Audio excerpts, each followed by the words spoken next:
안녕하세요. 신성대학교에 재학 중인 이호정입니다.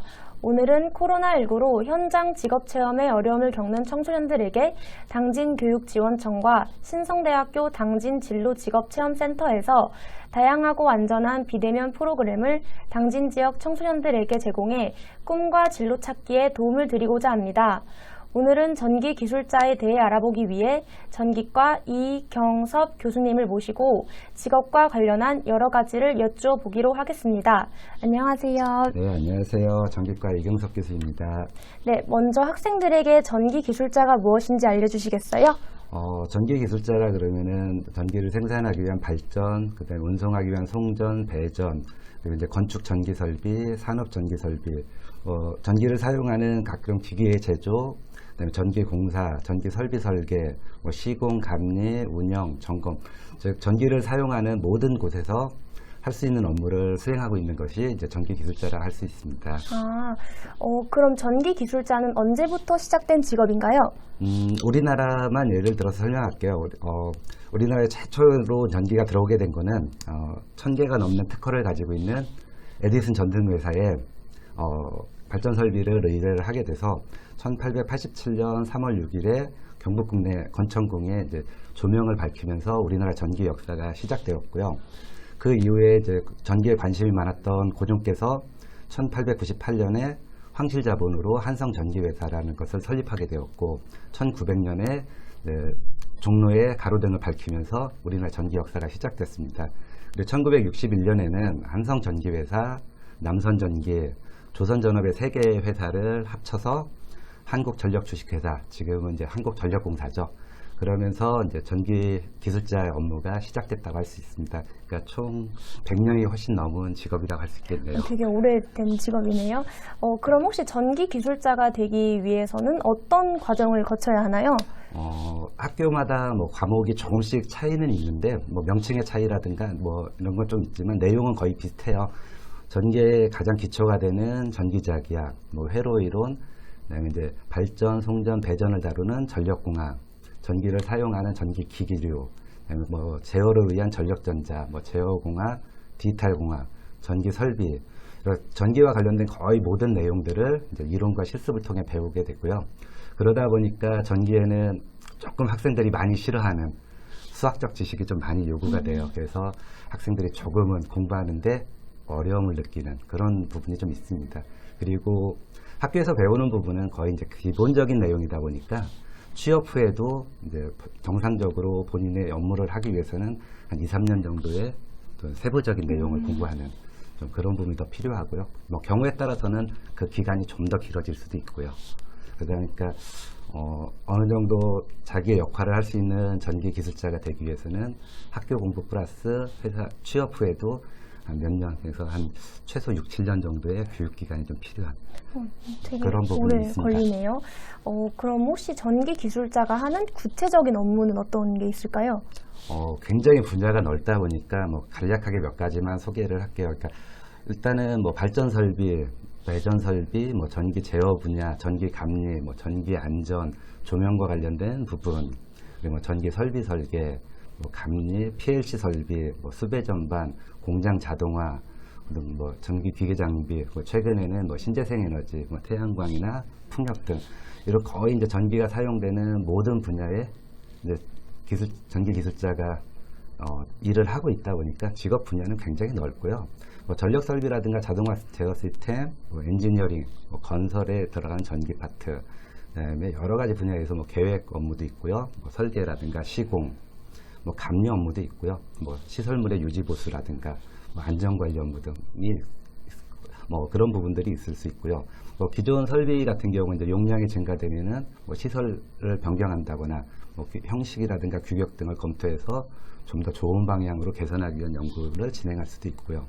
뭐 제조 분야랑 관련해서는 그 제품 개발 아니면 설비의 운영 뭐 이런 여러 가지, 그리고 뭐 그 외에 관련된 소프트웨어, 그리고 뭐 공장 자동화 시스템 개발이라든가 유지 보수, 뭐 운영, 뭐 절차가 굉장히 넓게 볼 수가 있어요. 그러다 보니까 딱히 전기 기술자의 업무를 어느 거다라고 정의하기는 조금은 어려운 그런 부분이라 할 수가 있겠습니다. 좀 생각보다 되게 많은 업무를 보고 있네요. 그럼 혹시 전기 기술자를 직업으로 가졌을 때 장점과 단점 그리고 그 관련 직업의 연봉은 어느 정도인가요? 전기 기술자의 장점이라 그러면은 전기를 사용하지 않는 곳이 없다 보니까 항상 전기 기술자에 대한 수요가 있다는 것이 가장 큰 장점이라 할 수 있고요.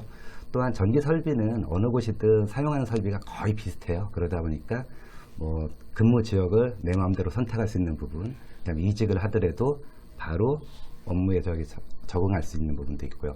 그리고 건강하다 그러면은 은퇴 후에도 전기 안전관리 대행 등의 업무를 할 수 있기 때문에 뭐 현업에서는 70세가 넘으셔서도 전기 안전관리 대행 업무를 수행하시는 분들도 굉장히 많이 있습니다.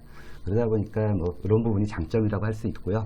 단점이라 그러면은 이제 전기 공사 분야 같은 경우는 여름이나 겨울에 외부에서 작업을 하다 보니까 좀 날씨가 영향을 많이 받고 좀 춥고 덥다는 거, 그게 좀 단점이라 할 수 있고요. 뭐 자동화 설비 관련 업무는 장시간 집중을 요해야 되는 그런 작업이 굉장히 많아요. 그러다 보니까 정신적 피로도가 좀 높게 나타나는 그런 이제 좀 단점이 있고요. 뭐 기타 뭐 다른 부분에서도 비슷한 형태일 것 같은데요. 그러니까 좀 집중도가 요구하다 보니까 정신적 피로도가 좀 높다는 게 좀 단점이라 할 수 있겠네요. 그리고 연봉은 뭐 회사마다 전부 다 달라서요.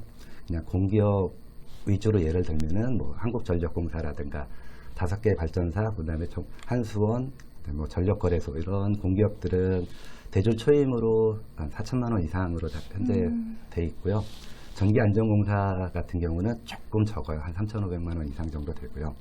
그다음에 기타 대기업이라든가 뭐 이런 쪽은 뭐 기업 규모에 따라서 좀씩 차이가 있고, 전기공사 쪽 같은 경우는 자격증을 가지고 있다는 전제하에서 3천만 원 정도부터 시작을 합니다. 근데 경력이 한 2, 3년 정도 쌓이면은 훨씬 더 많이 오르게 되는. 그러니까 전기 쪽은 연봉이 본인이 얼마만큼 일을 잘 할 수 있는지, 할 수 있는 능력이 어느 정도 되는지에 따라서 연봉이 굉장히 천차만별이라고 할 수가 있어요. 네, 그러면 전기 기술자가 되기 위해서 대학을 간다면 어떤 학과를 전공해야 하며 대학에 들어가기 위한 성적은 어느 정도를 유지해야 될까요? 학교마다 그 학과 명칭이 조금씩 다른데요.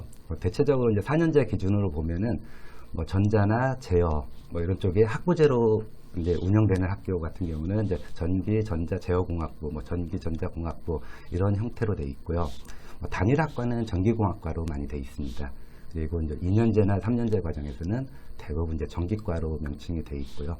근데 뭐 취업 분야가 좀 넓고 취업이 대체적으로 잘 되는 편이다 보니까 입학 성적은 공학 계열 중에서도 조금 상위권에 있습니다. 그리고 수학적인 지식들이 조금 요구하다 보니까 대체적으로 약간 상위권에 위치한다고 볼 수가 있습니다. 그러면 수학 공부를 잘해야지 전기과에 들어갔을 때도 좀 높은 성적을 유지할 수 있는 건가요? 잘하면은 공부에 도움이 많이 되고요. 굳이 잘하지 못해도 그러니까 수학적인 표현법이라든가 전기는 수학보다는 늦게 만들어진 학문이다 보니까 그 수학적 이론의 형식을 빌려서 그 표현을 하다 보니까 수학의 기호라든가 아니면 사용하는 방식 뭐 이런 것들을 이해하고 있다면은 학과 공부에 굉장히 많은 도움이 되고요. 자격증 취득에도 훨씬 유리하죠. 그럼 혹시 저 같은 여학생들도 전기 기술자가 될 수 있나요? 당연하죠. 그러니까 전기 업무가 아까 굉장히 업무가 다양하다 그랬죠. 그러니까 공사 업무 같은 경우는 상대적으로 이제 여학생들이 조금 어려울 수도 있겠지만 설계라든가 감리, 그다음 전기 안전관리 등은 현재 여자분들도 굉장히 많이 현업에서 일하고 계시고요. 제 이제 대학 후배이긴 한데 지금 현재 전력거래소에서 제가 알기로 지금 현재 부장, 팀장으로 재직 중에 있습니다. 그래서 그런 업무들, 그러니까 힘을 쓰는 업무라면 조금 불리할 수 있겠지만 설계라든가 감리, 그 사무실에서 근무하는 일도 굉장히 많기 때문에 여학생들도 충분히 잘하실 수가 있습니다. 그럼 혹시 전기를 전공하게 된다면 당진에서 어느 기업에 들어갈 수 있나요? 전기를 전공한다면은 일단은 뭐 전기를 사용하는 곳이 굉장히 많기 때문에 어떤 일을 하느냐에 따라서 이제 기업은 달라질 거예요. 그러니까 뭐 자동화 설비를 한다면은 자동화 설비를 가지고 있는 뭐 현대제철, 뭐 이런 각종 제철 회사라든가 아니면 생산 설비를 가지고 있는 규모의 공장들. 그래서 이제 전기 설비, 자동화 설비를 운영이라든가 유지 보수 점검 이런 업무를 할 수가 있고요. 뭐 여기 있는 당진 화력도 가능할 거고요. 뭐 전기 공사라 그러면은 인근 여기 당진에도 전기 공사 업체가 굉장히 많아요. 그러니까 그런 공사 업무를 할 수도 있고요.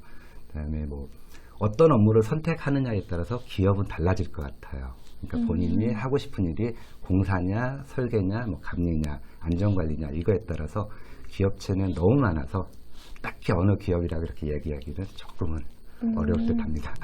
그렇군요. 그러면은 전기 기술자로 근무하실 때 있었던 경험담을 간단히 한 가지 들려주신다면 어떤 게 있을까요? 저는 엔지니어로 근무한 경력이 그렇게 길지가 않아서요. 뭐 거의 이제 그러니까 수업 위주, 강의 위주로 하다 보니까 잠깐 엔지니어로 근무할 때 이제 저희가 지금 전주에 있는 전선이 이제 좀 높이가 한 10m 이상 되다 보니까 육안으로는 케이블의 이제 겉에가 상처를 입었는지 뭐 끊어졌는지 내부 쪽에서는 이제 끊어져 있어도 확인이 안 되는. 그래서 이제 저희는 이제 로봇이라고 얘기를 하는데 정확히는 이제 전선 위에서 주행을 하면서 전선에 뭐 피복이 이제 크랙이 가 있든지 아니면 피복이 파였든지 아니면 내부에서 뭐 전선에 단선이 생겼는지 이런 부분을 검출하기 위한 장치를 개발한 게 제가 참여해서 저기 했던 일 중에는 가장 큰 것 같고요. 그 외에는 거의 다 이제 저는 컨설팅이라든가 아니면은 기초적인 연구 부분을 지원을 한 게 훨씬 더 많다고 볼 수가 있죠. 네. 오늘 전기 기술자에 대해 학생들이 궁금해하실 것들에 대해서 알아보았습니다. 이외에 궁금한 것들이 계시면 유튜브 영상 아래에 댓글을 남겨주세요. 그러면 교수님께서 댓글을 달아주겠다고 하십니다. 그리고 전기 기술자에 대해서도 많은 관심 가져주시면 좋을 것 같고요. 오늘 자세한 설명해주신 전기과 이경섭 교수님께 감사드리며 다음에는 또 다른 진로 직업 체험에 대해서 찾아뵙겠습니다. 시청해주셔서 감사합니다. 감사합니다.